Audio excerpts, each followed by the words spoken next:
Bien, nous allons débuter. Bonjour à tous et à toutes.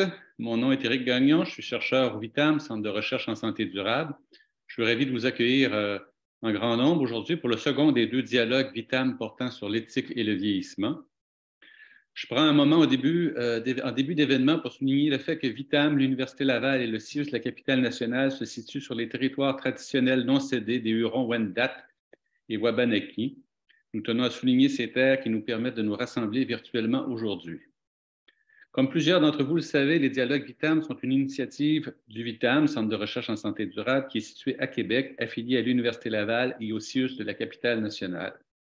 Les dialogues sont des rencontres virtuelles destinées à tous les citoyens, acteurs issus des organismes communautaires et du réseau de la santé et des services sociaux, chercheurs et étudiants. Ils ont pour objectif d'échanger dans un contexte interactif et convivial sur un sujet d'actualité ou d'intérêt de la santé durable, à partir de la recherche et des connaissances provenant de la pratique et de l'expérience citoyenne et des usagers. Je tiens à souligner la contribution de la direction de l'enseignement et des affaires universitaires et de la direction des communications du CIUS de la capitale nationale pour l'organisation de cet événement. L'activité d'aujourd'hui est intégrée à la mission universitaire de l'Institut universitaire de première ligne en santé et services sociaux du CIUS de la capitale nationale. Nous les remercions pour leur précieux soutien. Je tiens aussi à vous faire quelques rappels pour le bon déroulement de l'événement aujourd'hui. Officiellement, la durée de l'activité est d'1 heure, donc jusqu'à 13 heures. Toutefois, nous vous invitons à rester pour continuer les échanges dans un contexte plus informel avec nos invités jusqu'à 13h30. Et notez que l'activité sera enregistrée et rediffusée en ligne. Tous les micros et les caméras sont désactivés pour la première partie des échanges entre les panélistes et pourront être réactivés lors de la période de discussion à partir de 13 heures. Pendant cette période de discussion, vous serez invité à lever la main en utilisant le bouton qui est prévu à cet effet dans votre interface Zoom. À tout moment, vous pouvez utiliser le chat pour commenter les échanges. Suite à l'événement, nous vous invitons à remplir le formulaire d'évaluation auquel vous pourrez accéder via le lien transmis dans le chat. Sans plus attendre, je vous présente maintenant nos deux modérateurs pour le dialogue d'aujourd'hui qui ont co-organisé avec moi la rencontre. Laetitia Burke, qui est doctorante en santé communautaire à l'Université Laval, sous la direction de Patrick Archambault et Clémence Dallaire. Sa thèse porte sur la pérennisation et la mise à l'échelle d'innovations en santé visant l'amélioration de la transition des soins pour les personnes aînées en Chaudière-Appalaches. Elle est boursière du FRQS. Atem Laroussi, candidat au doctorat en sciences infirmières sous la direction de Marie-Soleil Hardy et de Clémence Dallaire. Il s'intéresse au développement d'un programme d'intervention infirmière pour assurer un vieillissement réussi chez les personnes aînées vivant avec le VIH au Québec. Le dialogue d'aujourd'hui a pour thème l'éthique et le vieillissement. Il s'inscrit dans le prolongement du dialogue tenu la semaine dernière. Les personnes âgées revendiquent une plus grande autonomie. Elles veulent faire les choses par elles-mêmes, autant que possible, et décider pour elles-mêmes. Mais qu'est-ce au juste que l'autonomie? Qu'est-ce qui favorise l'autonomie? N'est-on pas autonome en relation ou ayant que le soutien des autres? À ces questions, le dialogue apportera quelques éléments de réponse. Je passe maintenant la parole à Laetitia, qu'elle nous présente nos invités d'aujourd'hui. Bon dialogue à toutes et à tous. Laetitia. Merci, Éric.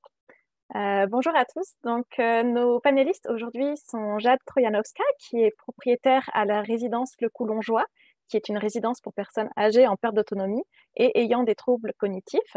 Et elle les accueille pour des convalescences de court ou long terme. Ensuite, nous avons aussi Romane Marcotte, qui est enseignante au Cégep Garneau et philosophe. Son mémoire de maîtrise portait sur l'éthique du care et la philosophie féministe. Elle a aussi été assistante de recherche à VITAM avec Éric Gagnon ici présent pour des recherches qui portaient sur la pudeur dans les milieux du soin et de la recherche. Enfin, notre troisième panéliste est Félix Pajot, qui est médecin, il est interniste gériatre. Il a aussi une maîtrise en philosophie en éthique appliquée et il est formé en recherche en bioéthique empirique. Il est également chercheur à VITAM et ses domaines d'études sont entre autres la fin de vie, la dignité, l'autonomie, l'aide médicale à mourir, le consentement aux soins. Donc, comme le disait Éric, notre dialogue d'aujourd'hui porte sur la relation de soins, comment elle impacte notre autonomie, quelle est l'autonomie des personnes dans la relation de soins. Et donc, pour commencer, notre première question du dialogue est la suivante. Qu'est-ce que l'autonomie? Comment les liens et les dépendances relationnelles vont nous permettre de gagner en liberté? Qu'est-ce que l'éthique du care nous apprend sur l'autonomie? Alors, pour commencer, je vais inviter Madame Trojanowska à nous dire un peu son opinion sur ces questions.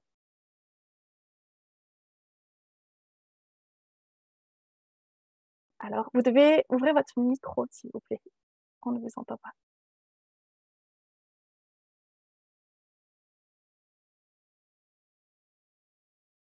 Vous ne trouvez pas le micro. En bas à gauche.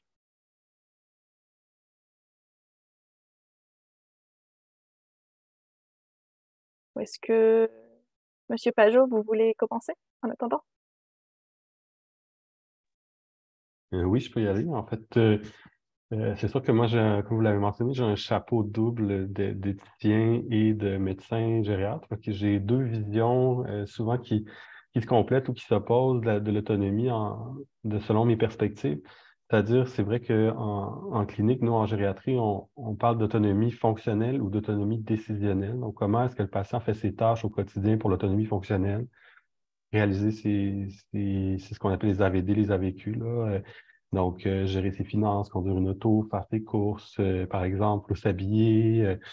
Donc, ça, on parle d'autonomie fonctionnelle. Puis ensuite, on parle d'autonomie décisionnelle. Puis on a quand même un rôle comme médecin aussi évaluer cette autonomie-là, de dire est-ce que la personne est capable de prendre des décisions médicales pour elle-même et même de décider où elle demeure ou comment gérer ses biens, ses finances. Donc, on est dans l'évaluation cognitive de l'autonomie finalement décisionnelle fait qu'on a vraiment une vision à la fois fonctionnelle, mais aussi une vision très rationnelle de l'autonomie, c'est-à-dire est-ce que la personne a les capacités cognitives de prendre une décision.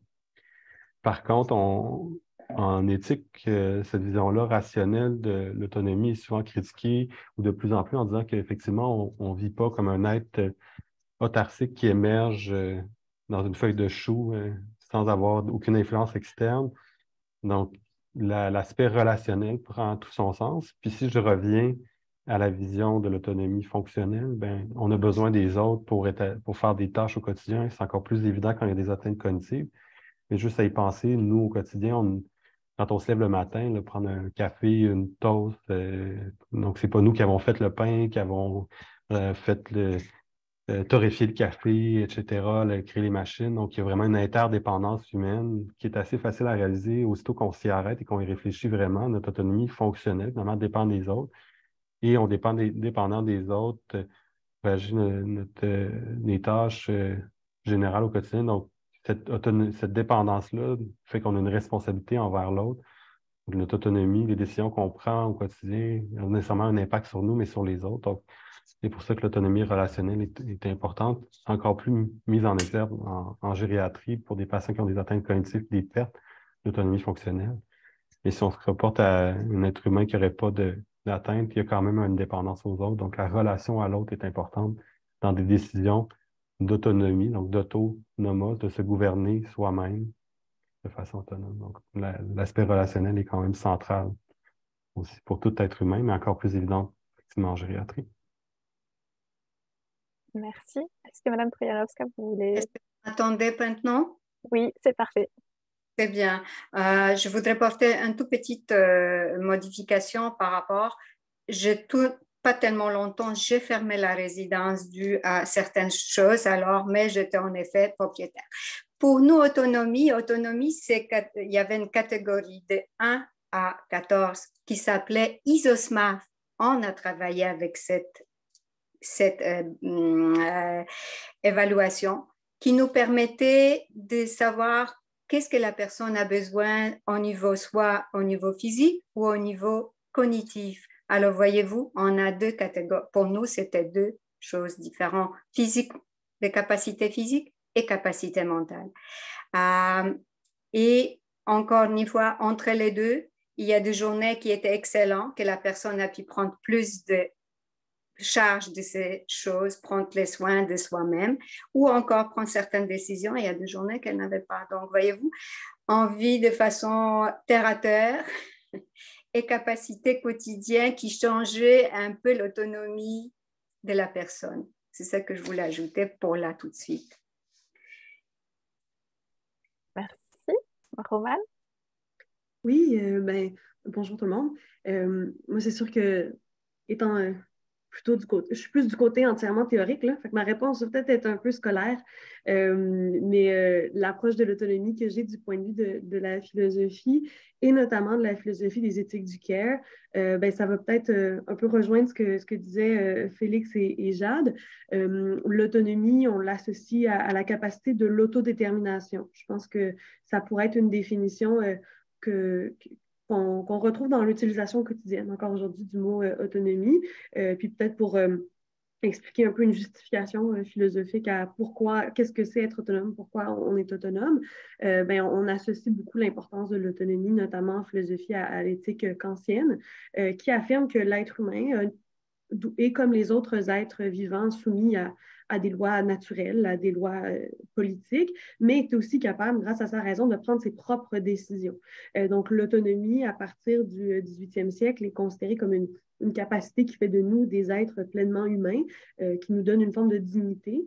Puis respecter la capacité de l'autre à prendre des décisions au quotidien, c'est la respecter en tant qu'être humain, que personne. Donc, il y a un aspect éthique majeur là, dans cette capacité à respecter la prise de décision, que ce soit, souvent on l'attribue à une prise de décision plus, autonomie plus, je pense que je parle de l'autonomie plus décisionnelle pour reprendre les termes de Félix, mais si on pense à une façon dont une personne se déplace, on veut essayer de lui laisser un peu d'autodétermination dans ce sentiment-là aussi. Puis aujourd'hui, même si on a, comme je vais le dire dans quelques instants, une autre vision un peu de l'autonomie. Je pense que cette idée de l'importance de respecter le consentement de la personne est reliée pleinement à cette première définition plus classique de l'autonomie. Parce que qu'est-ce qu'on fait quand on respecte le consentement de quelqu'un?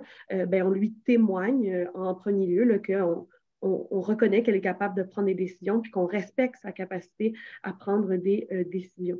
Donc aujourd'hui, je pense qu'on associe encore l'autonomie à l'autodétermination, mais comme Félix Pajot l'a mentionné tout à l'heure aussi, on a une vision un peu différente de l'autonomie dans le sens où au 18e, 19e siècle, on avait tendance à penser que les gens étaient ou bien autonomes ou bien pas autonomes du tout, dans le sens où ils étaient ou bien capables ou bien incapables de prendre des décisions.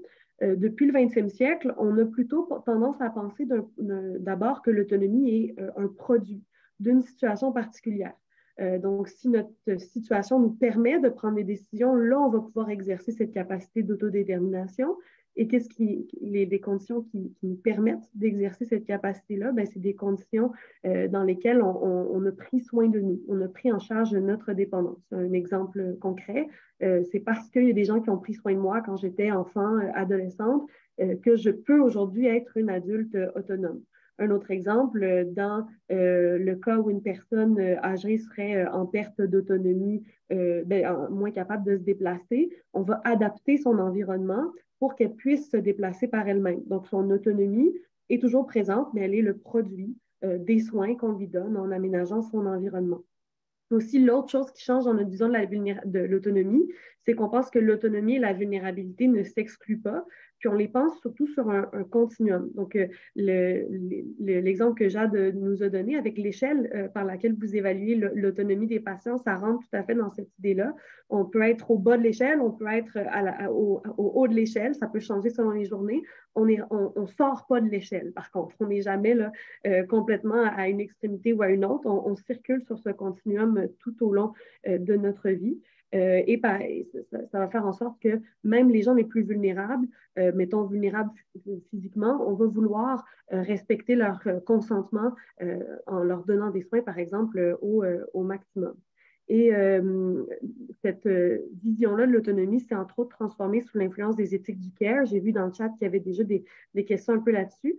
Donc, les éthiques du care, pour préciser un peu, là, vu que c'était dans la question aussi, c'est un courant philosophique qui naît aux États-Unis et qui est très populaire, notamment en France et au Québec aussi, qui définit les êtres humains d'abord et avant tout par leur vulnérabilité, comme étant des êtres fragiles dont il faut prendre soin. On ne traduit pas le mot care d'habitude, même si au Québec, on est attaché aux traductions, mais parce que le mot care en anglais peut se traduire de deux façons en français, le souci et le soin, to care ou to take care. Et du point de vue des éthiques du care, ces deux aspects sont aussi importants pour accomplir nos responsabilités vis-à-vis d'une personne vulnérable, comme le mentionnait Félix aussi. Il faut se soucier, porter attention aux besoins des autres sont vulnérables et il faut prendre soin d'eux effectivement. Et se soucier des autres, prendre soin d'eux, prendre en charge leur dépendance, c'est ça qui va être les conditions qui vont créer l'autonomie, justement. Donc, les éthiques du care considèrent que l'autonomie est importante, mais qu'elle est créée et qu'elle s'accompagne toujours de vulnérabilité. Merci beaucoup, Madame Marcotte. Alors, du coup, de ce que j'entends un peu de vos réactions à cette question, c'est que finalement, l'autonomie serait une autodétermination et pas une indépendance, donc on aurait besoin des autres. Et en même temps, on parle aussi d'autonomie d'un point de vue clinique aussi comme capacité à fonctionner de manière indépendante, justement. Au niveau de la relation clinique, justement, quelles sont les conditions, selon vous, qui favorisent l'autonomie? Et quel type d'autonomie, du coup? Est-ce que Madame Trojanowska, vous voulez commencer? Voyez-vous, au niveau clinique, c'est ça bien. Je voudrais porter chose. Évidemment, chaque personne physiquement doit être capable de faire ces choses, soit prendre décision, qu'est-ce qu'elle veut pas. Au niveau, c'est aussi capacité mentale qui vont juger est-ce qu'elle prend des bonnes décisions, est-ce qu'elle est apte à faire vraiment ses affaires quotidiennes ou responsabilité de... Oups, je mélangeais mes idées et je voudrais bien me ressortir. Puis, voyez-vous, c'est ça. J'ai besoin d'aide de vous de me ramener à la question. C'est ça. Donc, la question était quelles sont les conditions de la relation clinique qui vont favoriser l'autonomie des personnes? Clinique. Au niveau médication, au niveau soutien, au niveau... Plus simplement, en fait, de la relation entre ceux qui vont prendre soin de la personne et la personne. Comment, dans la relation entre ceux qui prennent soin et la personne, on va favoriser l'autonomie? De connaître d'ailleurs leurs besoins, première des choses. Et aussi assister et amener vraiment qu'elle garde sa autonomie physique et mentale, psychique, physiologique. Donc, il faut aider la personne, soit pleinement aider, prendre les soins de tout, puis donner les consignes claires qu'elle soit capable, ou physique, celle qui en a soit environnement, soit assistance, une ou deux personnes, soit environnement, c'est-à-dire les faire milieu sécuritaire, milieu adapté, physique. Si c'est mental, ben, il faut vraiment encadrer au niveau de consignes et au niveau capacité exécuter les consignes. Donc, c'est souci de la personne, prendre le temps pour l'aider, comprendre et se faire comprendre. Ça serait ça, de ma part, je pense. Docteur Pajot, vous souhaitez réagir? Oui, mais c'est ça, si je prends la balle au bon, je suis un peu à l'interface de la philo, éthique et clinique. Là, parce que je trouve ça intéressant les deux aspects parce qu'effectivement, on parle d'environnement, c'est l'approche, sans le nommer, mais peut-être des capacités d'Amartya-Sen, Nussbaum, de dire comment est-ce qu'on met un environnement pour diminuer le plus possible les situations de handicap. Donc, ça revient un peu à ce qu'on a dit par rapport à savoir ce que la personne a besoin, quels sont ses besoins, quel est son niveau d'atteinte cognitive et physique pour adapter l'environnement pour lui permettre à la personne d'avoir le plus haut niveau d'autonomie dans cet environnement-là. Donc, ça touche en même temps la théorie de la capacité. Donc, capacité, qu'est-ce qu'on a comme ressources pour faire ce qu'on a à faire? Puis aussi la question du care, de quelle est ma responsabilité? Donc, quand je me soucie de l'autre, quel est le soin que je peux appliquer de façon soucieuse justement à la personne? Donc, en connaissant ses besoins, son niveau, son évaluation à différentes échelles, évaluation clinique. ce qui est très intéressant. Puis, tu sais, d'entrée de jeu, j'ai parlé de l'approche d'autonomie plus rationnelle, parce qu'il y a comme deux tensions que je vois beaucoup. Puis pour moi, c'est pas résolu. Fait que peut-être que Romane pourra y répondre d'un œil philosophique, mais il y a toujours la tension en clinique de quand on est très autonomiste à l'américaine, une vision plus clientéliste, de dire ben, c'est le patient qui décide, puis moi j'ai juste à lui donner ce qu'il veut comme médecin. On rentre dans un clientélisme où la personne, donc le médecin propose toutes les gammes de médicaments, traitements possibles sur le marché, puis c'est le patient qui choisit. Mais en même temps, on ne guide pas, on n'apporte pas une expertise, puis on n'adapte pas aux besoins de l'environnement. Versus l'approche par capacité. Donc, ça, c'est une des tensions d'autonomie, une espèce de clientélisme. Mais l'autre tension, au sens contraire, de dire, ben, on dépend de notre environnement, des ressources qu'on nous amène. Mais là, on tombe dans ce que Kant critiquait, justement, la nature qui nous détermine. Donc, comment est-ce qu'on n'est pas déterminé par la nature? On est capable de sortir de la nature avec notre raison, mais pas au point où on devient juste des clients qui décident, ni au point d'être des animaux naturels. On fait juste dépendre de ce qu'on nous met comme ressources, finalement. Puis, à la limite, on n'a plus vraiment de libre arbitre ou de décision possible. C'est les deux tensions aux extrêmes. Moi, je me demande jusqu'à quel point on va, puis qu'est-ce qui nous limite, finalement, en clinique, là. C'est peut-être plus philosophique rendu là, mais il y a quand même des impacts. Du coup, Madame Marcotte. Oui, ben, ce n'est pas une tension à laquelle j'ai prétention de, de répondre ce midi. Là. Je suis tout à fait d'accord, en fait, avec le fait qu'elle existe, là, puis c'est bien nommé. Puis c'est le défi là, d'avoir en face de soi des personnes qu'on veut autonomes. C'est justement jusqu'où on intervient dans cette autonomie, vu qu'on semble pas mal tous d'accord sur le fait qu'on a besoin d'une intervention et que l'autonomie est toujours un continuum, c'est-à-dire que les gens sont toujours plus ou moins autonomes, puis encore plus dans une relation de soins où la raison pour laquelle on engage une relation de soins, c'est que la personne a besoin de notre aide. Donc, jusqu'où est-ce qu'on comble le besoin sans ramener l'autre à être un ensemble de mécanismes, jusqu'où on laisse la personne aussi décider de ce qu'elle fait pour combler ses besoins, dans la mesure où il y a un enjeu d'expertise aussi là, qui a été bien nommé. Je pense que ça peut être... c'est ça, personnellement, je n'ai pas la réponse. Je me demande peut-être que, enfin, dans un aspect très pragmatique, on ne pourra pas viser un idéal. Puis que peut-être que essayer d'éviter les deux extrêmes, là, les deux points de l'attention, puis essayer d'être confortable au milieu. Enfin, sur le coup, c'est peut-être ce qui me semble le plus raisonnable. Mais encore une fois, j'ai une approche très scolaire. Puis peut-être que Jade ou Félix seront en désaccord avec moi. Ils ont bien le droit. Les éléments que j'avais pour répondre à cette question concernait peut-être plus des conditions à mettre en place, encore une fois, peut-être qui aideraient à rester au milieu de cette tension-là qu'on vient de nommer. Premier élément que j'avais voulu nommer, après avoir écouté le dialogue la semaine dernière, pour faire un lien avec ce qui a été dit la semaine dernière sur les préjugés agistes qui avaient été nommés par les panélistes. Donc, la semaine dernière, il y avait un dialogue sur justement la vulnérabilité et le vieillissement et la tension entre la protection puis l'autonomie des personnes âgées. Puis, on avait nommé, des panélistes avaient nommé l'idée qu'on avait tendance à peut-être exagérer la vulnérabilité des personnes âgées quand on traite des questions comme celle-là, qui sont des questions à grande échelle, là, qui ne concernaient pas juste la relation de soins interpersonnelle. Je me souviens qu'il y avait un commentaire dans le chat aussi qui disait on parle de vulnérabilité pour les personnes âgées, mais il y a beaucoup de personnes âgées qui se portent très bien, peut-être mieux que certaines personnes plus jeunes, ça avait été nommé.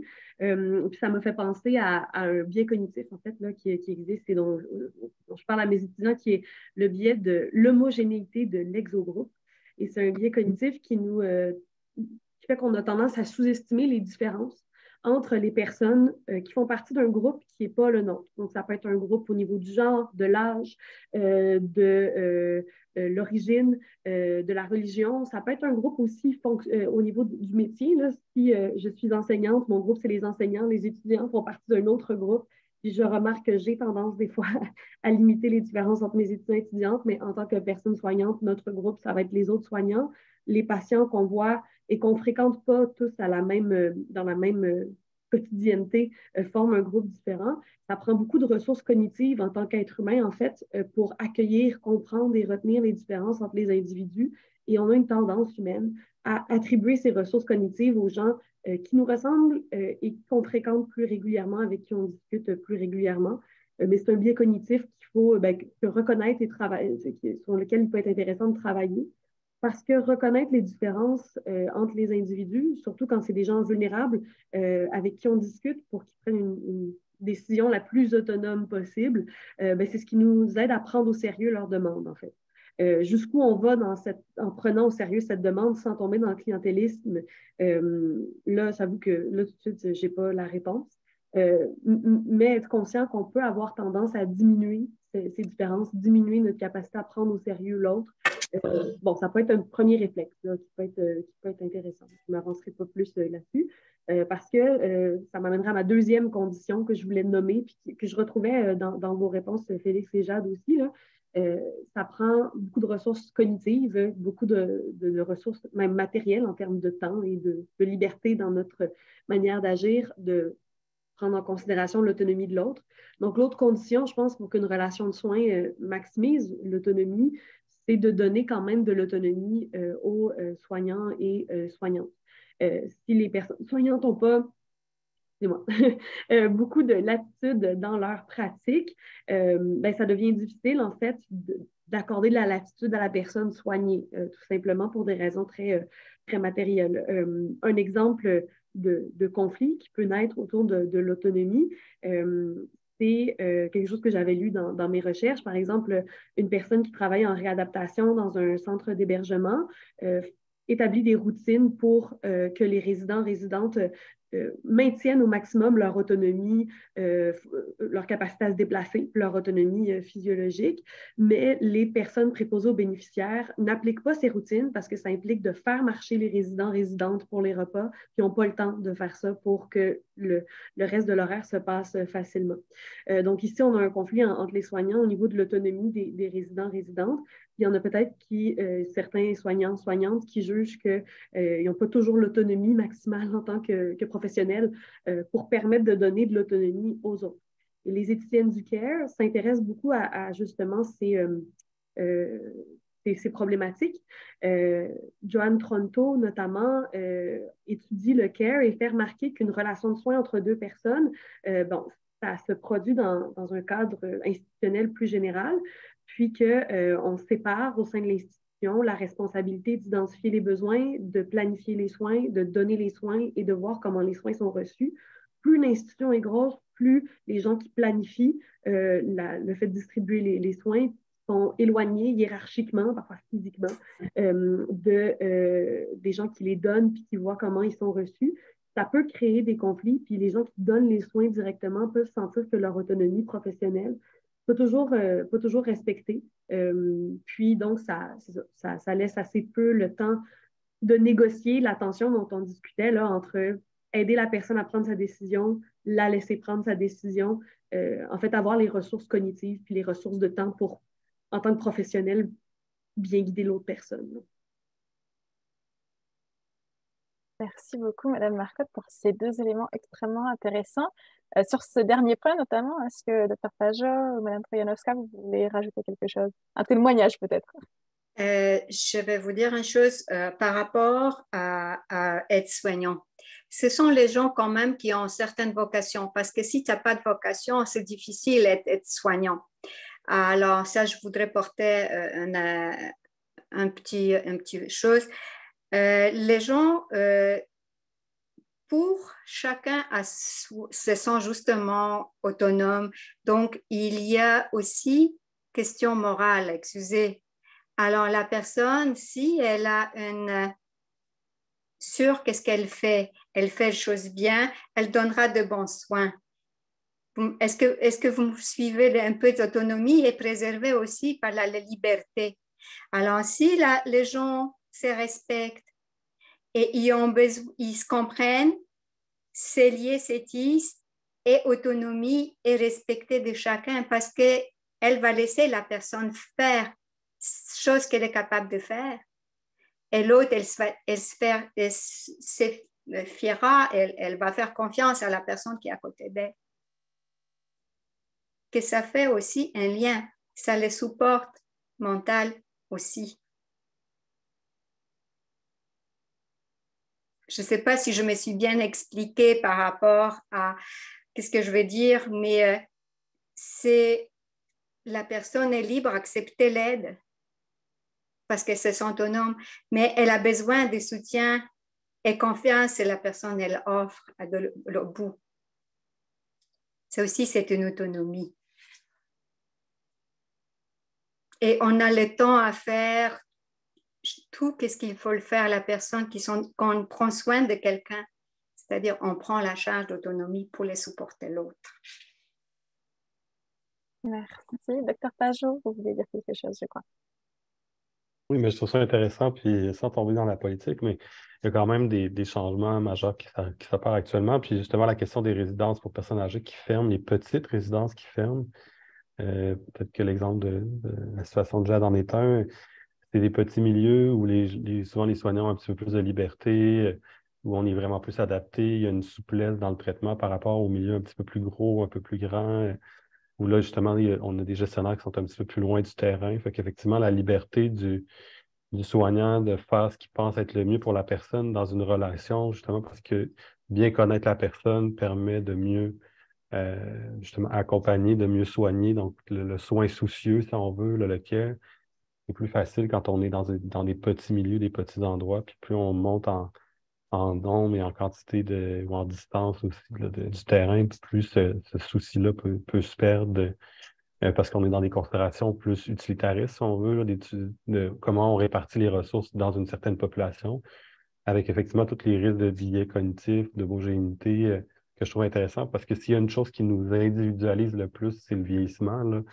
Donc, en vieillissant, on devient encore plus des individus uniques. Donc, de faire des soins adaptés doivent être vraiment encore plus grands, je pense, avec le vieillissement, sans tomber dans de l'agisme non plus. Là, je pense qu'on l'a mentionné. Donc, il y a toujours cette tension-là aussi là, de rester dans une espèce d'équilibre central, là, sans être aristotélicien, mais de ne pas tomber dans les extrêmes, rester dans un centre vertueux, si on veut, là, ni trop clientéliste, ni trop tout déterminé par l'environnement, puis pas tomber non plus dans trop l'individu, l'âge, mais aussi dans l'inverse d'un groupe est homogène, donc on doit appliquer partout la même chose par une agence de santé, par exemple. Encore là, vous voyez les références politiques que j'amène, là, mais on ne fait pas ça aujourd'hui, on fait de l'éthique. Mais il y a quand même des liens éthiques et politiques. John Tronto, c'est une politique de la vulnérabilité, là, donc le care est en essence politique aussi, là, l'éthique du care. Je me permets ces liens-là, là, mais je n'irai pas plus loin que ça dans ma critique. Mais sinon, si on reste vraiment au niveau des soignants, effectivement, là, on est professionnel, puis une des grandes caractéristiques des professionnels, c'est d'être autonome dans leurs décisions professionnelles. On a des grandes responsabilités, donc à grand pouvoir, grande responsabilité, pour citer l'oncle de Spider-Man. Mais effectivement, on le voit en clinique, il faut être responsable de nos actes, mais il faut nous laisser la liberté de prendre cette responsabilité-là pour être autonome, puis individualiser le soin. On a des grandes lignes directrices, des politiques, mais ça, c'est des guides, c'est pas des façons à appliquer strictement aux patients devant nous. Donc, je pense qu'il faut avoir de la souplesse qu'on perd effectivement dans les grandes institutions, qui peut être malheureux effectivement dans la standardisation, dans les Kaizen, puis dans la méthode Toyota, les patients, c'est pas des voitures, là. Avec les êtres humains, on peut pas appliquer ces méthodes-là, en tout cas. Certainement pas en gériatrie, on a vu les écueils. C'est ça, c'est justement, c'est ça qu'on devrait peut-être porter plus attention à la vécu de la personne, parce qu'elle a quand même une expérience de vie à grande richesse et à la limite, on est met tous ensemble, on est chacun, c'est un individu. Il faut savoir à bien intervenir, ben, il faut connaître un peu la personne et permettre de revivre qu'est-ce qu'elle a vécu. Voilà. Merci. Romane? Oui, bien, entendre les réflexions, je vais baisser ma main, ça suffit. Entendre les réflexions de Félix et de Jade, ça m'a donné envie de revenir justement sur ce qu'on disait, là, parce que je l'ai trouvé vraiment intéressante, là, la question de la tension entre clientélisme, où on se dit, voici toutes les options, on vous dit rien de plus, choisissez, et l'idée de peut-être c'était pas les termes de Félix, mais d'être un espèce de parent hélicoptère, là, en disant tu vas être autonome, mais il faudrait vraiment que tu passes par ce chemin-là très, très précis. Ça va te permettre d'être plus autonome plus tard. Donc, cette tension-là entre accompagnement maximal et clientélisme me semble un peu mieux résolue si on est, comme on le mentionnait, là, dans un plus petit milieu. Plus le milieu est grand, plus on est obligé d'avoir une approche uniforme. Là, en gros, ce que j'entendais dans ce que Félix disait, je rejoindrais tout à fait là-dessus.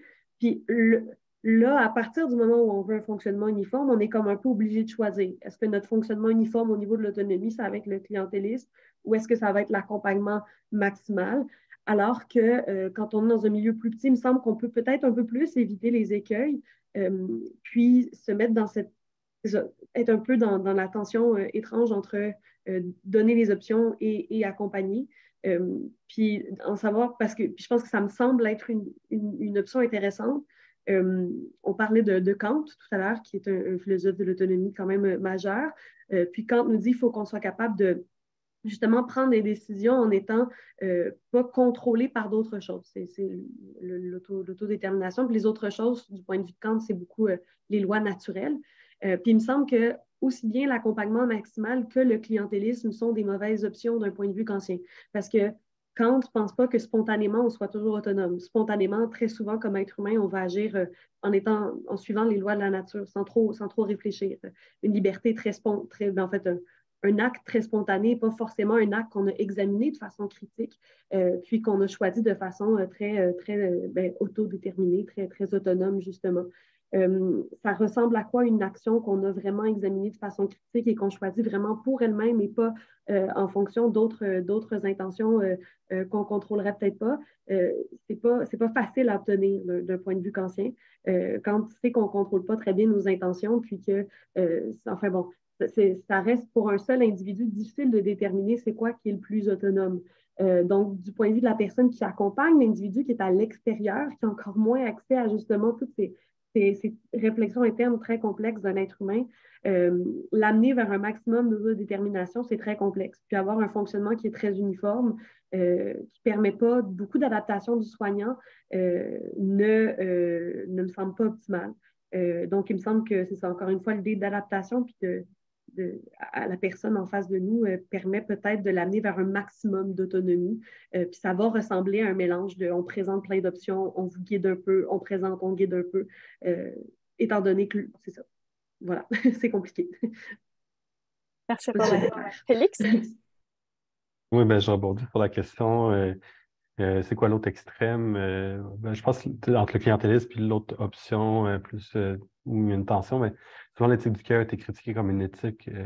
Vous connaissez le paternalisme, là, on en parle beaucoup, mais comme une éthique maternaliste. Là, on materne. Fait que je trouve le terme de parent hélicoptère intéressant parce que c'est un peu en tout cas, la critique que moi j'en ai entendue, l'éthique du cœur, justement, une approche très psychologique, là, des émotions, puis tout ça, puis on accompagne, mais peut-être à un point où on devient un peu maternant, finalement.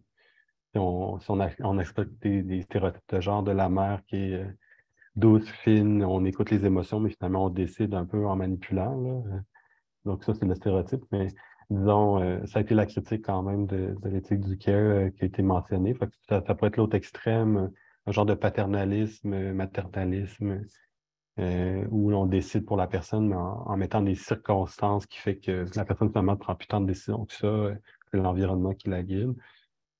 Puis je vais revenir aussi sur la question des billets, parce que des billets en médecine, quand même, ça peut être utile, là. On attend souvent la critique des billets. Je pense que c'est important d'être conscient de ces billets, mais des fois, ça nous permet de prendre des décisions plus rapides, de faire des interventions adaptées aux patients, de dire, ben là, dans telle catégorie de population, cette pathologie-là arrive souvent, donc on doit l'investiguer. Puis dans telle pathologie, ça arrive presque jamais. Donc, même s'il faut garder en tête que ça peut arriver, ça nous aide à prendre des décisions, puis des investigations, puis des traitements. Les billets, c'est souvent mauvais quand on n'est pas conscient, mais si on en est conscient, ça peut être quand même utile. Je voulais juste mentionner ça aussi comme une autre tension là, dans la discussion d'aujourd'hui. Merci pour cet éloge du biais. Du coup, en fait, pour résumer un peu le début des échanges sur cette question, donc on voit qu'il y a une importance de la proximité dans la relation de soins et également de la dimension émotionnelle. Et donc, ça m'emmène à la dernière question ou série de questions pour ce dialogue. qui était en fait de la place du proche aidant ou du soignant hein, dans la relation de soins, et jusqu'où le rôle de la personne aidante est de toujours favoriser l'autonomie de son proche ou du patient, et jusqu'où, en tant que soignant, on doit donc favoriser cette autonomie parfois au détriment de sa propre autonomie, quel impact ça peut avoir, puisqu'il y a quand même un coût émotionnel, hein, on en a parlé aussi dans la relation de soins. Est-ce que Madame Marcotte, par exemple, vous voulez commencer? Vous voulez que je commence, c'est ça? Si vous voulez, Madame Troyanovska.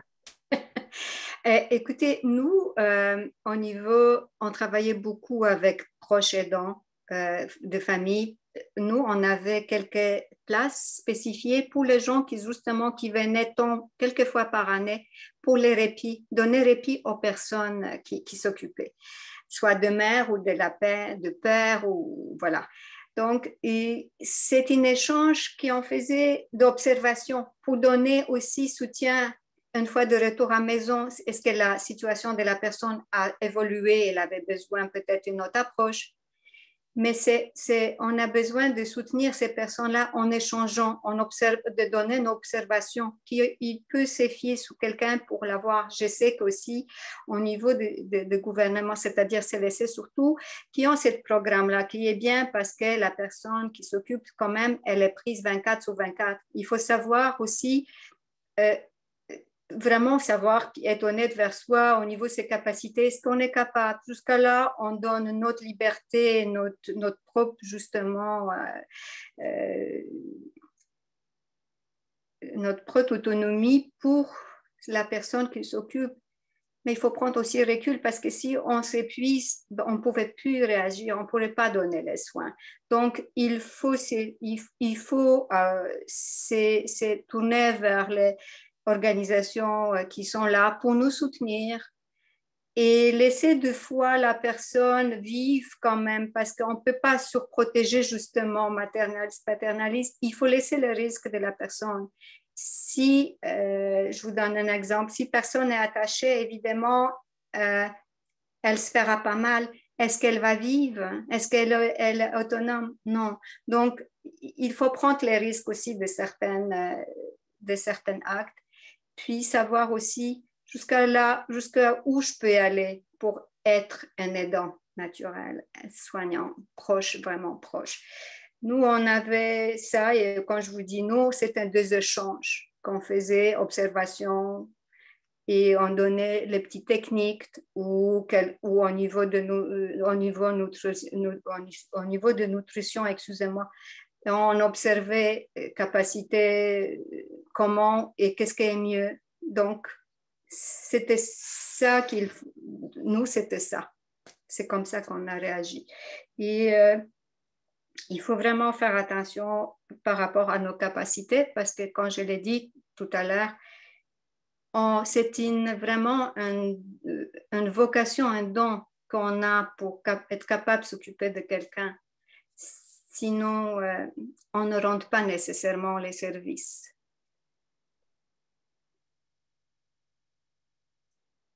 Félix? Oui, ben, je ne sais pas comment dire ça. Le mot vocation, moi, je le trouve intéressant, mais justement, des fois, on peut se sentir emprisonné dans cette vocation-là. Fait que c'est ça qui est un peu une autre tension que je voudrais mettre de l'avant, en fait. Parce que cette vocation-là, des fois, peut faire qu'on ne reconnaît pas notre besoin justement d'autonomie ou notre besoin de ralentir ou de mettre de côté le travail. Puis effectivement, il y a beaucoup de soignants qui sont fatigués à cause de cette vocation-là ou peut-être pas, mais en tout cas, c'est une réflexion que j'amène ici. C'est peut-être pas la vocation tellement que le système, des fois, qui écrase les gens qui ont une vocation, peut-être, là, quand on disait des grandes machines là, qui empêchent l'adaptation agile au quotidien, mais effectivement, puis ça a été ramené dans différentes circonstances, là, des infirmières, des fois, qui ont dénoncé des choses assez terribles, qui ont été rappelées alors en disant, ben, c'est votre vocation, vous devez vous taire et travailler, là, je pense qu'effectivement, ça prend quand même une certaine amour du travail, une passion du travail, puis une certaine vocation, mais cette vocation-là, des fois, peut devenir délétère aussi pour les soignants, à s'en épuiser, puis à oublier sa propre autonomie. Puis des fois aussi, comme professionnel, là, on peut être mis de côté en disant, ou les plaintes des professionnels peuvent être mis de côté en disant, c'est ta vocation, là, tu sais, Du travail. tais-toi et ravale, là, et continue à travailler fort. Puis les infirmières, on a subi beaucoup, là, ces pressions-là de, c'est ta vocation, c'est ton travail, tais-toi et fais le travail un peu. Donc, puis on fait ça pour le patient. Donc, beaucoup ramener, c'est la personne. Fait on oublie l'autonomie des soignants. Effectivement, les patients sont plus vulnérables, sont dans une situation plus difficile. Il ne faut pas oublier aussi les soignants derrière tout ça, que ce n'est pas justement des êtres désincarnés. C'est des gens de chair et d'os qui ont besoin de manger, de dormir, se reposer. On a parlé d'anges, là, à la limite asexués. Euh, des êtres divins asexués dont la seule chose, c'est de faire le bien, là. Je pense que c'est un peu extrême de parler d'anges quand on parle de soignants. Dans la vocation, on a des vies en dehors, là. Fait que c'est ça. Moi, l'attention que je voulais ramener, la question de la vocation versus l'autonomie, prendre soin des soignants. Merci, effectivement, c'est quelque chose de très important et je pense que Madame Marcotte, vous avez beaucoup à dire sur ce sujet, notamment du point de vue de l'éthique du care, Oui. de cette vocation souvent inhérente au statut de femme, de manière générale, Oui. notamment. Oui, je rebondirai là-dessus. Je pense que c'est comment favoriser comment trouver l'équilibre entre l'autonomie du proche aidant puis l'autonomie de la personne aidée. Je pense que ça passe d'abord et avant tout par est-ce que la personne qui soigne, proche aidant ou même soignant, soignante, fait du fait de soigner un projet choisi de façon autonome. Parce que j'entends un peu l'idée de ce que Jeanne mentionnait derrière l'idée de vocation, qui est le fait que les personnes qui deviennent proches aidantes ou les personnes qui s'engagent dans une profession de soins, c'est pas des décisions prises à la légère par ces personnes. Puis ça fait en sorte que, vu que c'est un projet majeur, les gens sont effectivement capables d'aller très loin dans leur engagement. Puis il ne faut pas les freiner dans cet engagement-là nécessairement. Mais le danger de transformer. À la place de parler de vocation, je dirais plutôt que c'est votre projet choisi de façon autonome. Donc, c'est pour respecter cette décision-là aussi du proche aidant de s'engager comme proche aidant. Là où je mettrais moi aussi un recul critique vis-à-vis de l'idée de vocation, c'est qu'il y a aussi une connotation, comme Laetitia m'amenait là-dessus, là, un peu essentialiste, une vocation, il me semble, là, je sors ça de fin fond de ma mémoire, là, c'est ce que je me trompe, mais il me semble que c'est un terme qui désigne avant tout un appel religieux qui amène certaines personnes à se consacrer. Puis c'est quelque chose de divin, là, c'est comme c'est l'appel, c'est le SMS de Dieu qui fait vas-y, entre en vocation. Enfin bon, il y a quelque chose d'au-delà de nous qui nous pousse à faire ça, donc de peu autonome, parce que c'est Dieu là, qui a décidé, c'est pas moi. Donc, justement, je pense que ça ne nous aide pas nécessairement à voir le fait de soigner comme le fruit d'un engagement autonome. Puis il faudrait que les conditions, que les gens qui soient soignants puissent prendre cette décision-là de devenir ou non soignant, devenir ou non proche aidant, dans un contexte où ils ont pu prendre cette décision-là de façon aussi autonome que possible.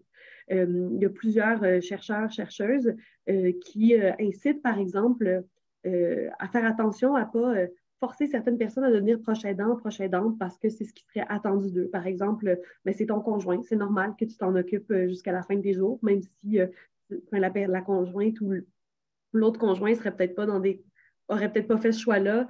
Il le fait parce qu'il a l'impression que tout le monde attend ça de lui ou c'est ta mère, puis tu es la plus vieille fille, donc occupe-toi-en. C'est pas nécessairement, en tout cas, la personne qui devient proche aidante dans ces conditions-là n'a pas peut-être pris le choix de façon la plus autonome possible. Puis ensuite, l'aspect très exigeant qui vient avec tous les soins va rapidement devenir insupportable parce que c'était même pas la décision qu'on avait choisie au départ. Mentionner encore une fois, là, ça va virer peut-être un peu plus politique, mais c'est une perspective que les éthiciennes du care nous poussent à avoir aussi. Il ne faut pas nier que dans beaucoup de sociétés occidentales, il y a beaucoup de personnes qui assument, qui deviennent soignantes, qui sont des personnes migrantes. Puis tout au long de notre histoire, on a eu tendance à déléguer les tâches de soins vers des gens qui n'avaient pas nécessairement beaucoup d'autonomie au niveau politique. on a attendu que ce soit les femmes, par exemple, qui s'occupent du soin dans les familles. Puis, ben, aujourd'hui, bon, les chiffres que j'ai concernent beaucoup les États-Unis ou l'Europe, mais enfin, bon, beaucoup de personnes qui donnent les soins sont des gens qui sont des personnes immigrantes et qui n'ont pas toujours le maximum d'autonomie politique pour décider ce qu'elles font dans leur vie. Ils sont comme un peu dirigés là, par les circonstances. Il y a eu, pendant la pandémie, le cas là, d'une résidence pour personnes âgées à Lévis qui faisait venir des personnes du continent africain puis les faisait travailler alors que ces personnes-là n'avaient pas leur permis de travail. Donc, forcément, c'est des gens qui se retrouvaient vulnérables à une forme d'exploitation, puis qui avaient très peu de choix là, de quitter cette situation-là ou pas, qui avaient, on peut s'imaginer, très peu d'autonomie professionnelle. Donc, je ne dis pas que c'est le cas de la majorité des soignants ou soignantes, pas du tout, mais bon, c'est quelque chose qui arrive, puis quand ça arrive, la personne qui soigne n'a pas d'autonomie, puis c'est condamnable moralement. On peut se dire que ça va être pas idéal non plus pour l'autonomie des personnes soignées. Puis finalement, ben, vu que, en fait, on parlait là, je passe à un autre sujet, je m'excuse, c'est un peu long, mais on parlait des critiques faites aux éthiques du care. Moi, la critique que j'entendais, c'était moins la critique de paternalisme ou maternalisme, parce que les éthiciennes du care, souvent, prônent beaucoup l'adaptation aux besoins d'autrui. Donc, il me semble qu'elles évitent quand même une partie de ce problème-là, même si peut-être pas complètement, mais en tout cas en bonne partie. La critique que j'entendais aux éthiques du care, c'est qu'elles prônaient peut-être un peu trop une morale du dévouement, de dire ben, la personne est vulnérable, adapte-toi à ses besoins. Peut-être un peu moins, il faut que tu aies les conditions politique pour bien s'adapter à ses besoins et que ton travail de soins ne soit pas invisibilisé. Mais bon, jusqu'où la personne soignante met ses limites. C'est vrai que les éthiciennes du care ne disent pas toutes, en fait, où sont ses limites, puis comment mettre ces limites-là. Il y a quand même cependant des éthiciennes du care qui amènent une solution, qui réfléchissent en fait à comment rendre le travail de soins moins demandant. Je voulais souligner notamment le travail de Eva Kitté, qui pense qu'on pourrait s'inspirer de l'idée de la tradition des doulias, qui, dans certaines sociétés, sont des femmes chargées de prendre en charge les mères qui ont eu des nouveau-nés. Donc, une mère qui vient d'avoir un nouveau-né va devoir faire beaucoup de travail de soins, mais elle a avec elle une autre femme qui prend soin de la mère qui prend soin. Puis, en fait, le principe de la doulia, si on voulait l'étendre de façon plus politique, ce serait simplement l'idée est simple, mais l'application, bon. Enfin, ce serait de multiplier, en fait, les personnes qui donnent du soin. Que ce ne soit pas juste au proche aidant ou la proche aidante de tout faire. Et là, les exemples que nous donnait Jade étaient très intéressants là, par exemple, ce que vous faisiez là, dans votre centre, là, d'accompagner les proches aidants, de discuter avec eux, de parfois les remplacer pour certaines tâches, leur donner le temps de souffler. Je pense que ça rejoint bien là, le principe éthique ou politique là, que nous propose Kitté. Puis de comprendre que le soutien public quotidien, par exemple les soins donnés à domicile, sont d'une importance majeure pour maintenir le plus l'autonomie des proches aidants, l'autonomie des personnes soignées, puis rendre ce travail-là extrêmement exigeant plus supportable. Merci beaucoup, Romane. Donc, c'est vrai que se donner corps et âme au détriment de soi-même, parfois, qui est lié à l'idée de vocation, ça a une idée inhérente, en fait, d'exploitation qui serait dans le soin. Mais effectivement, peut-être que ce lien de dépendance serait moins important si on multipliait les liens de dépendance pour favoriser notre autonomie. Je vais laisser le mot de la fin à Dr Pajot. Déjà, intéressant, ça va bien. Il reste 3 minutes, à moins que ce soit court, on pourra laisser parler quelqu'un d'autre. Oui, c'est ça, je vais essayer de faire court dans ce cas-là. Mais la question des aidants naturels, hein, qu'on n'entend plus, le terme là, d'aidant naturel, ça me fait penser à ça, l'intervention. De dire, ben, c'est pas naturel, il n'y a rien de naturel là-dedans. Puis on est peut-être dans quelque chose d'un aidant surnaturel, donc un proche qui nous aide, mais en tout cas, l'idée que ça nous tombe dessus, finalement, la proche aidante, ça, c'est pas nécessaire. Oui, une partie de choix, mais une partie d'obligation, peut-être des fois aussi, là. Je trouve ça intéressant de le ramener. Puis, je dirais pas plus. Je vais pas avoir le mot de la fin. C'est intéressant, cette idée de degré, en fait, dans l'engagement et jusqu'à où on s'engage. Est-ce que, Jade, vous souhaitez dire quelques mots?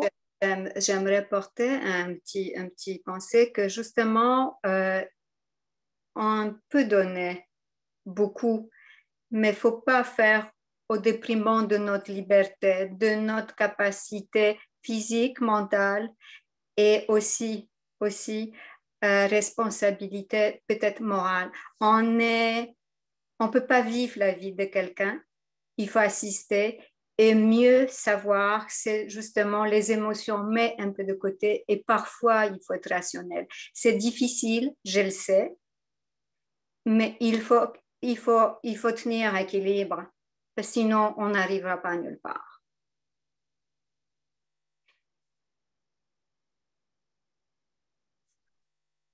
Il arrive maintenant bientôt à 13 heures. On va passer à la période de questions. D'abord, je veux remercier toutes les personnes, participants, invités qui doivent maintenant nous quitter. Nous espérons vous revoir lors d'un prochain dialogue. Rappel de quelques informations. Comme indiqué en début de séance, nos invités ou modérateurs restent disponibles pour poursuivre la conversation jusqu'à 13h30. Vous pouvez utiliser pour poser des questions, lever la main ou utiliser le chat. N'oubliez pas de remplir le formulaire d'évaluation dont le lien a été ou va être diffusé sur le chat. Et puis, si vous êtes intéressé à continuer à participer à nos événements, assister à nos dialogues, vous pouvez visiter notre site web vitam.ulaval.ca pour vous inscrire à notre infolettre. Je passe la parole à Athènes pour la période des questions. Oui, j'ai quelques questions dans le chat. Je vais commencer avec la première question de Madame Leila. C'est une médecin de famille en psychogériatrie ambulatoire. Donc, elle a dit que dans l'évaluation de l'autonomie décisionnelle, elle trouve que c'est difficile d'intégrer les valeurs de la personne sans imposer les valeurs de soignant. Par exemple, il y a des gens qui ont toujours pris des risques dans leur vie et qui, en déclin cognitif, préfèrent rester dans leur domicile plutôt que dans une résidence. Alors, la question est comment ne pas imposer ce que la société considère comme une bonne décision et ne pas brimer l'autonomie de l'individu.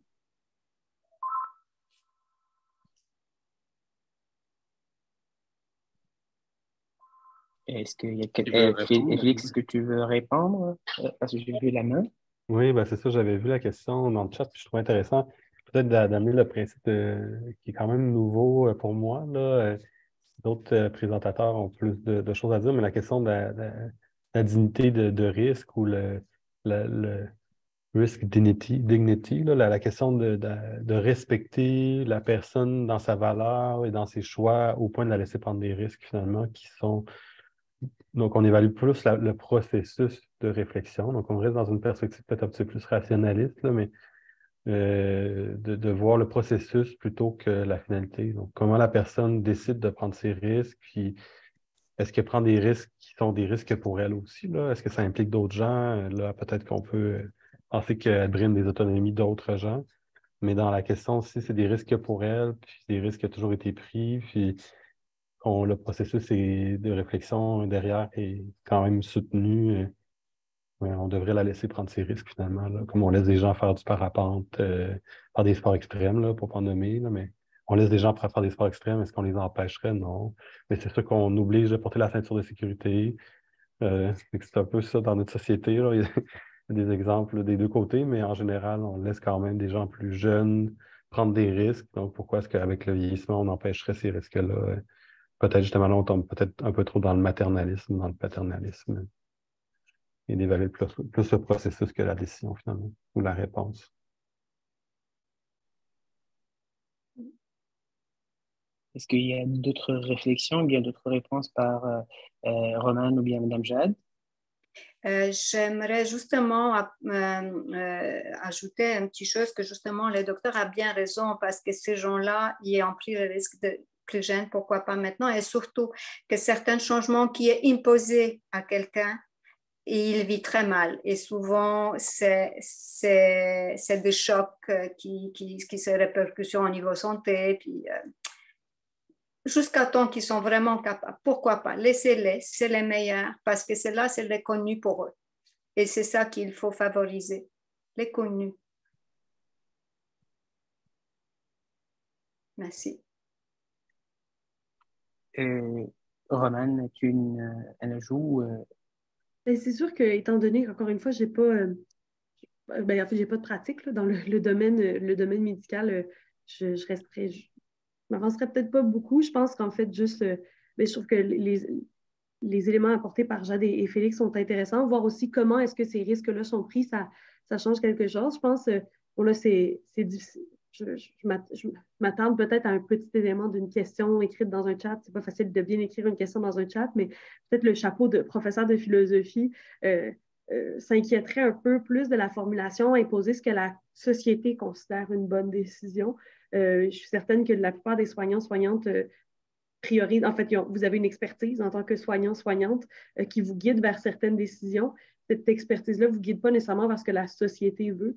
Donc, faire attention peut-être, la société n'a pas nécessairement toujours raison. L'idéal sociétal, c'est pas nécessairement ça qui devrait guider une pratique, qui devrait nous guider, point. Là. Je pense que c'est ça mon chapeau de prof de philo, là, c'est pas parce que la société a une certaine idée que, même si je nie pas que cette pression-là existe et peut être véritablement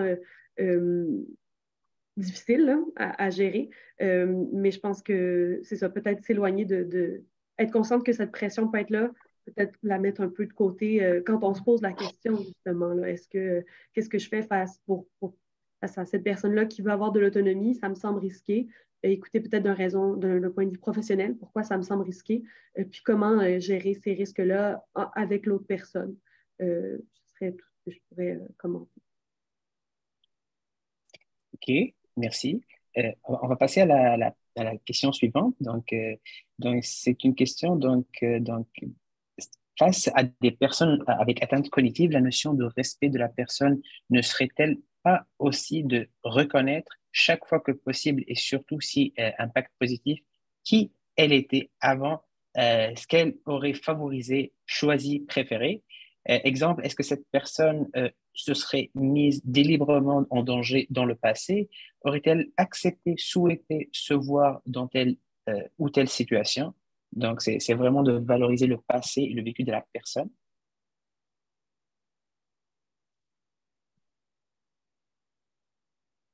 Est-ce que quelqu'un veut répondre? Donc, Félix? Moi, je suis réactif là, sur les questions. Je trouve que c'est des questions je pense, qui touchent directement à ma pratique aussi. Là. Pour ça, je pense ma grande réactivité. Mais la question ici, c'est le soi présent, le soi passé, ou le now self, then self, ou de dire, ben, est-ce que la personne qu'on était avant l'atteinte cognitive est toujours la personne qu'on est maintenant avec l'atteinte cognitive? On sait qu'avec les neurosciences, en tout cas, c'est la théorie qui est le plus adoptée en médecine actuellement, c'est la personnalité change, la personne change. Donc, est-ce qu'on peut toujours se fier à qui elle avait été? Probablement que oui, ça peut guider, mais il faut quand même adapter les soins à qui la personne est rendue, où elle est rendue, puis qui elle est en ce moment, je pense. Là. Se fier surtout à qui elle est, quel risque elle prend, qu'est-ce qu'elle fait, en s'aidant de qui elle était, puis qu'est-ce qu'elle avait dit. Mais les troubles cognitifs, c'est quand même quelque chose qui change beaucoup la personne. Certains auteurs vont dire non, pas tant que ça, il y a toujours un fond qui reste. D'autres vont dire qu'il y a un changement quand même important. Moi, j'ai plus tendance à penser la deuxième, que le changement est très important, puis qu'on a de la difficulté à vraiment appliquer ce qui était dit avant à ce qui se fait maintenant. Là. Juste parce que l'impossibilité d'appliquer une décision antérieure de façon parfaite à une situation actuelle ou qui s'est actualisée finalement.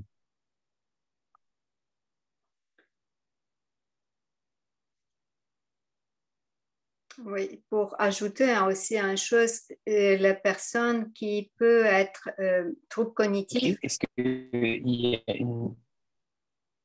Oh, il y a un petit délai, je pense. Continuez, Jade. Ah, excusez. J'ai déjà vécu une situation, je vais vous donner un exemple qui est assez particulier. J'ai reçu une dame pour fin de vie. Elle avait une période qui était très difficile pour elle et s'est laissée aller complètement. Alors, il était chez moi pour fin de vie. On prenait les soins, mais tout à coup, la famille, j'étais marquée par cette remarque-là de son fils. Je vais aller chercher un costume parce que je n'ai pas de costume pour les services de maman. Et moi, je voyais tout à fait une autre chose. La personne, elle prenait ses capacités. Et la force, justement, de se bien nourrir, de se reposer, de prendre juste le temps pour elle à rien faire, elle a regagné sa capacité physique, un mental. Je ne sais pas qu'est-ce qui s'était passé, je n'ai pas investigué sa condition préalable, mais je l'ai pris du moment qu'elle était là. Puis finalement, au bout de 4 mois, la madame est revenue chez elle. Donc, voyez-vous, rien n'est coulé comme dans le béton et rien n'est. Donc, il faut vraiment des fois connaître et prendre les risques. Quels risques, c'est justement ça aussi. Il faut qu'on soit à l'aise, prendre les risques et prendre les responsabilités, assumer les responsabilités, mais c'est vraiment un cas par cas. C'est ça les soins. C'est soit les troubles cognitifs, des fois, on a tout notre barème de mettre les chiffres ou nécessite. Mais chaque individu, il vit de façon différente. Alors vraiment, c'est comme le médecin dit, il faut connaître, puis il faut savoir c'est quoi le présent et qu'est-ce que le présent peut faire. C'est ça ma ajout de tout ça. OK. Oui, Roman? Oui, encore une fois, je suis un peu mal prise. En fait, c'est une très, très bonne question. Là. Je ne saurais pas du tout l'épuiser, y répondre complètement. C'est sûr que, je ne sais plus si ça avait été mentionné au début, mais dans le cadre de ma maîtrise, lu beaucoup Simone de Beauvoir aussi. Donc, j'ai une perspective peut-être un peu existentialiste sur l'identité qui est que, il y en a pas, enfin, on n'est pas vraiment fixé. Puis donc, c'est sûr que c'est pas les recherches neuroscientifiques que citait Félix, mais de ce point de vue-là philosophique, je pense que je mentionnerais que quand on est face à une personne qui a des troubles cognitifs, pour connaître, quand on est soignante, cette personne-là, on doit se fier au témoignage de ses proches si on veut connaître la personne d'avant. Or, les proches n'ont pas nécessairement toute la même vision que nous, puis c'est même pas mon conjoint, mes parents, mon frère qui pourrait dire avec certitude qui je suis présentement. Enfin, je pense que en tant que soignante, qui était la personne d'avant, puis comment respecter l'autonomie de la personne d'avant, c'est un référent qui est très difficile à obtenir, qui est peut-être pas impossible, on peut en avoir une certaine idée, mais je ne sais pas si c'est un référent en tant que tel qui est aussi fiable qu'on aimerait qu'il le soit. Et on aimerait vraiment qu'il le soit dans cette situation-là. Là, je le comprends tout à fait. Mais peut-être garder en tant que tel que non seulement le changement qui s'est opéré chez la personne soignée est majeur du fait de son trouble cognitif, mais que même si on voulait savoir qui elle était avant le changement, c'est peut-être une mission impossible qui va nous détourner peut-être d'autres façons de lui laisser certains choix dans l'instant présent serait peut-être plus pertinent pour son autonomie, pour qu'elle se sente respectée. Après, je pense que la question des troubles cognitifs pas met en échec, mais déstabilise beaucoup, en fait, là, nos réflexions là, sur l'autonomie. Justement, on a mentionné à plusieurs reprises que c'est une capacité à l'autodétermination. On veut qu'elle prenne que la personne autonome prenne des décisions par elle-même. On veut respecter son consentement. Puis l'autodétermination, on veut avoir face à nous une personne qui a l'air de décider par elle-même. Dans le cas d'un trouble cognitif, souvent, on n'a pas, en fait, le propre de ce qui se passe, de la situation, c'est que la personne n'a pas l'air de décider par elle-même. Donc, je pense que, ou peut-être par certains moments plus brefs, ça, je pense que c'est quelqu'un qui aura un œil plus éclairé sur la pratique, qui pourra mieux commenter que moi. C'est pourquoi je me trouve un peu prise au dépourvu. Mais voilà, mon seul point, c'est que qui était la personne d'avant, est-ce que ça peut vraiment être un marqueur? J'ai certains doutes.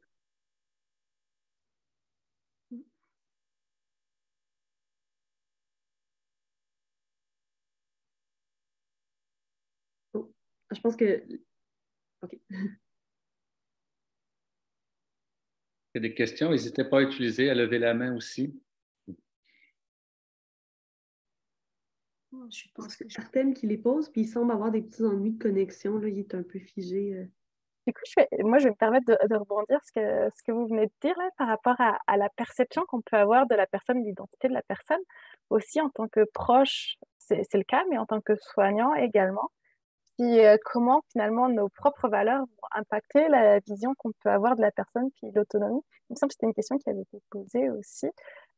Comment on peut faire cette distinction entre la vision qu'on peut avoir de la personne, puis celle qu'elle est réellement, puis comment ça impacte la relation de soins ou d'aide?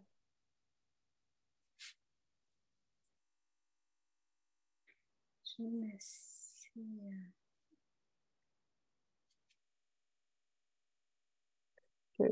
Félix, par exemple? Oui, ben, effectivement, la question de l'autonomie est liée aussi à l'identité de la personne, mais bon, on a chacun un jardin secret. Nos familles ne connaissent pas, là. Peut-être des gens qui ont des jardins un peu plus étendus que d'autres, là, mais, mais c'est ça, je pense juste sur le même principe du jardin secret ou des choses qu'on ne se dit pas ou qu'on se dit pas entre proches ou qui se disent pas dans certaines familles.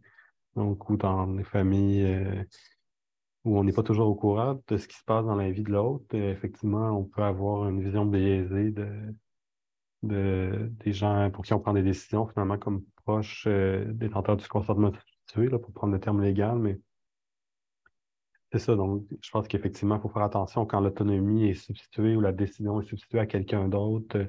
Est-ce qu'on est vraiment en train de faire valoir ce que la personne qui reçoit le soin aurait voulu ou on fait valoir beaucoup plus que la personne qui décide euh, pour la personne qui reçoit le soin veut, finalement. Je ne sais pas si c'est clair, là, mais il faut faire attention puis trouver un peu un terrain d'entente tous ensemble. Puis là, on rentre encore plus dans une notion d'autonomie relationnelle, finalement.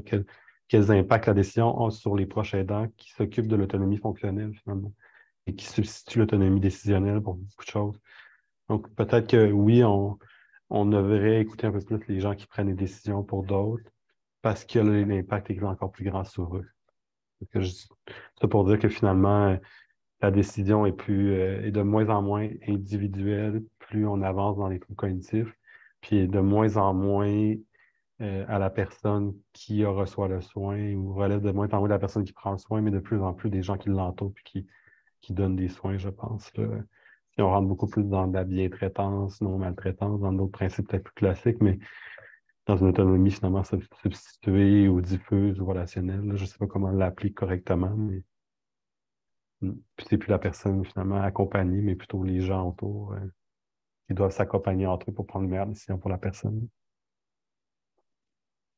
Est-ce que ça vous donne envie de réagir, Jade ou vous-même? Justement, c'est un peu ça. Les deux fois, on a difficulté à vraiment dire qu'on n'est plus capable. Donc, on essaye de prendre les meilleures décisions pour la personne, mais aussi nous, on se sent démunis parce qu'on n'est plus capable, ça nous dépasse. Et c'est ça, justement, quand le docteur vient de dire, il faut écouter les soignants pour préserver l'autonomie un peu de tout le monde, de celle qui reçoit les soins et celle qui prodigue les soins. Et c'est ça, des fois, avec des fois, justement, on a des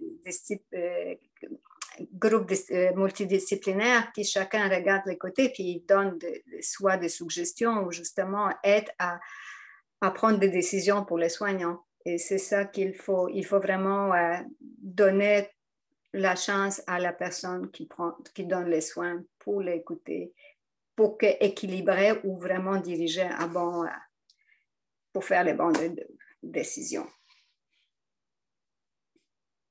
Oui, j'avais été un peu justement surprise parce que je pense que en fait, je terminais mon intervention en me disant, ouais, dans le fond, c'est très difficile, on ne sait pas trop là, où est la limite entre la perception d'autrui et ce qu'autrui est réellement. Là. Et puis là, la question, c'était donc comment on fait? Là, en fait, je sais pas. J'avais été un peu surprise, mais je trouve que la réflexion, je pense que c'est ça. Peut-être que d'abord d'avoir une posture un peu sceptique ou humble, là, de dire peut-être que j'arriverai jamais vraiment à comprendre qui est complètement la personne en face de moi. Faire des essais en me disant je peux toujours me tromper, je peux toujours être influencée, puis être prêt à se réajuster. Déjà, d'avoir une disposition d'humilité aide probablement à avoir une approche. En tout cas, j'ai l'impression on connaît jamais complètement entièrement la personne en face de nous, mais on peut se rapprocher puis se mettre dans une posture pour s'adapter. Je pense aussi que j'avais été très éclairée par la réponse de Félix, là, qui était de dire quand c'est pas possible vraiment de savoir ce que la personne en face de nous veut vraiment, de voir ce qui va faciliter l'autonomie de la personne qui est son proche aidant ou aidante, parce qu'on a dit à multiples reprises que c'est ça qui aidait aussi l'autonomie dans la relation de soins. Donc, je me rallierais tout à fait à ces propositions-là, puis multiplier les perspectives aussi, comme le mentionnait Jade, justement des soignants, soignantes. Je pense que ça me semble être deux démarches complémentaires intéressantes. Voilà. Oui, Eric? Oui, si vous me permettez, j'ajouterais mon petit grain de sel. Quand puis je me permettrais d'être un peu plus prosaïque aussi, c'est quand on se prononce sur l'intérêt d'une autre personne, ce qui est bien pour elle, si c'est ce qu'elle voudrait, etc., etc. Oui, vous avez raison de souligner le fait qu'on ne sait pas toujours ce qu'elle est, ce qu'elle voudrait au fond, mais aussi, on peut se poser aussi la question, est-ce que c'est ses intérêts qu'on sert ou c'est les nôtres quand on se prononce sur ce qui est bien pour elle? Puis le commentaire vaut à la fois pour les professionnels soignants comme pour les proches aidants qui ont là aussi leur propre intérêt, puis tu sais, puis alors se poser la question, c'est l'intérêt à elle que je sers en me prononçant sur son bien ou c'est les miens que je sers avant tout? Voilà. Des fois, c'est... Voilà. OK, j'ai une autre question dans le chat. Je Donc, vais peut-être juste réagir rapidement. Je m'excuse. Ah oui, je m'excuse. Parce que c'est un sujet sur lequel je me suis déjà exprimé ailleurs, mais la question des conflits d'intérêts, là. C'est pas juste en recherche, les conflits d'intérêts, là. C'est aussi dans les soins, effectivement, je pense que c'est ce qu'Éric mentionnait, mais la question des risques de conflits d'intérêts. De quel intérêt on sert, puis qui est au centre du soin, puis pour qui on fait ce soin-là finalement, puis pourquoi, puis avec les pressions dont on parle au niveau institutionnel, la standardisation des certains soins. Des fois, est-ce qu'on ne dessert pas plutôt l'algorithme puis la standardisation plutôt que la personne, finalement, qui reçoit le soin? En tout cas, je veux juste souligner ça, ressouligner l'importance des conflits d'intérêts qui peuvent être présents en clinique. Là. OK, est-ce qu'il y a une autre personne qui va ajouter, Jade ou Romane? Je pense que je l'ai dit. Oui. Sinon, donc, on va juste voir une autre question. La question, donc, c'est s'il y a une constante dans les actions de la personne durant sa vie, cela ne sera-t-il pas considéré comme fiable pour faire un parallèle sur ses valeurs? Oui, ben, en fait, j'allais peut-être presque réagir parce que je venais de voir le commentaire là, tout à l'heure, mais ça poursuit notre discussion.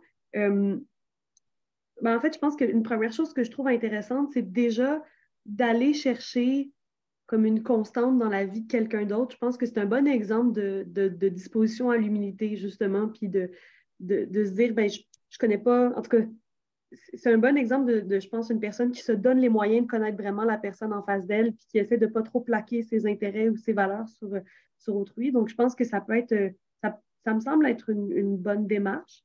Puis la disposition d'humilité, c'est pas de rien tenter pour connaître l'autre personne, mais c'est justement tenter ces moyens-là en se disant que ça ne m'amène pas nécessairement à une réponse parfaite, mais ça m'amène à une réponse. Ça permet peut-être un...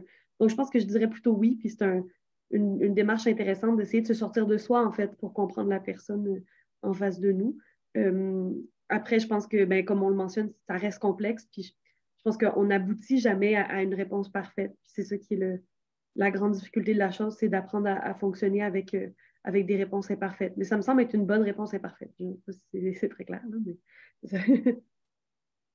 Mais c'est ça, on essaie toujours les donner. Pour moi, c'était de façon que je fonctionnais, c'était toujours je ferais quelque chose que je voudrais recevoir. Alors, est-ce que c'est parfait? Non, mais c'est une sorte de respect et respect mutuel pour moi et pour la personne.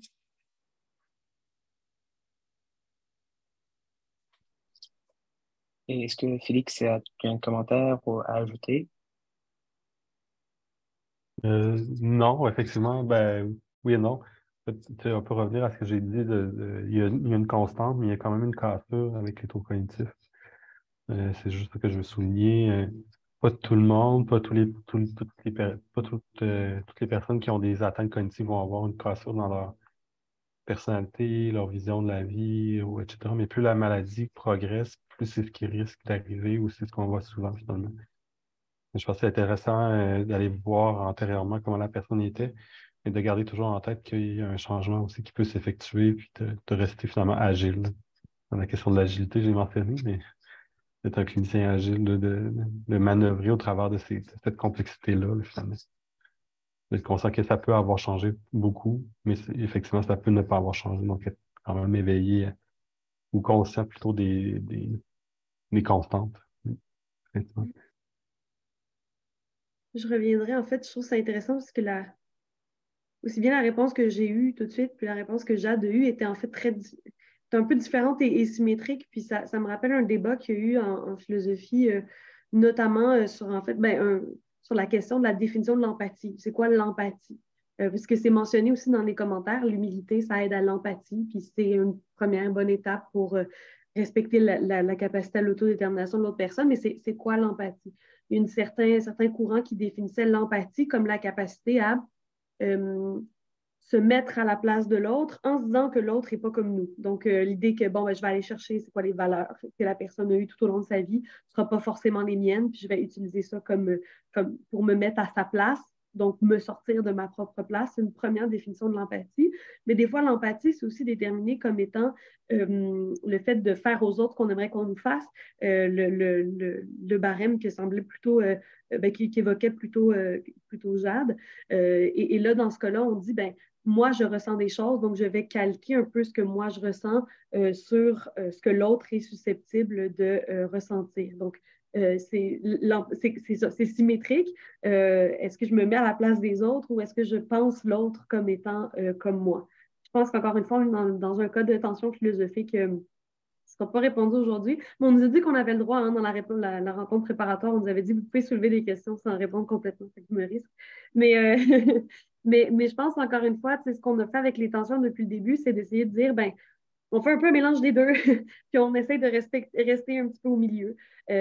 Parfois, on va voir un peu les constantes dans la vie de la personne. Parfois, on se dit, bon, ces constantes-là ne nous éclairent pas tout à fait, ou parce que, par exemple, on est face à une personne qui est dans un cas de trouble cognitif qui a changé considérablement. Donc, on ne peut peut-être pas se fier à cette définition-là de l'empathie. On va essayer peut-être une autre forme d'empathie. Puis, si moi, j'étais dans sa situation, est-ce que je me sentirais peu respectée? Est-ce que, par exemple, si on me faisait prendre mon bain ou ma douche d'une certaine façon, comment est-ce que moi je réagirais?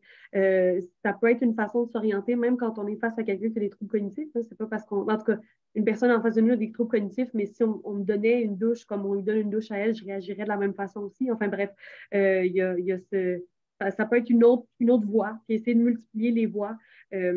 Encore une fois, ça peut être intéressant de rester dans l'attention au milieu. Ça me donne plus d'outils. Je pense qu'on va prendre le dernier commentaire de Félix. Oui, c'est ça, je voulais juste rajouter un niveau de complexité parce qu'on a le droit. mais c'est ça, l'empathie, on l'entend beaucoup dans les soins comme quelque chose de positif, mais il y a aussi l'empathie de comprendre ce que l'autre vit pour l'utiliser à son propre escient puis le manipuler finalement. Donc, c'est l'empathie cognitive, si on veut, de comprendre puis se mettre à la place, peut être utilisée pour faire valoir nos intérêts et nos valeurs. Donc, l'empathie peut être aussi pervers ou perverti dans le sens d'utiliser au sens de, j'entends un peu les gens qui ont défini comme sociopathes ou psychopathes, ils comprennent très bien ce qui se passe dans la tête de l'autre, mais pas nécessairement pour son bien, mais beaucoup plus pour l'utiliser puis s'en servir. Donc, je vais rajouter une couche noire ou obscure plutôt à l'empathie, qui peut être vue comme ça aussi, là. Mais je pense que c'est important, effectivement, de rester dans le côté émotif et comprendre que l'autre peut vivre, puis même en partie le vivre soi-même pour éviter justement d'utiliser l'autre pour ses intérêts, là. Je vais pas finir, on va finir sur ça. Ça termine très bien, je pense que. Merci Félix. Le dialogue va se terminer. Je voudrais, en terminant, d'abord remercier nos trois panélistes, Jade Trojanowska, Félix Pajot et Romane Marcotte. Merci beaucoup.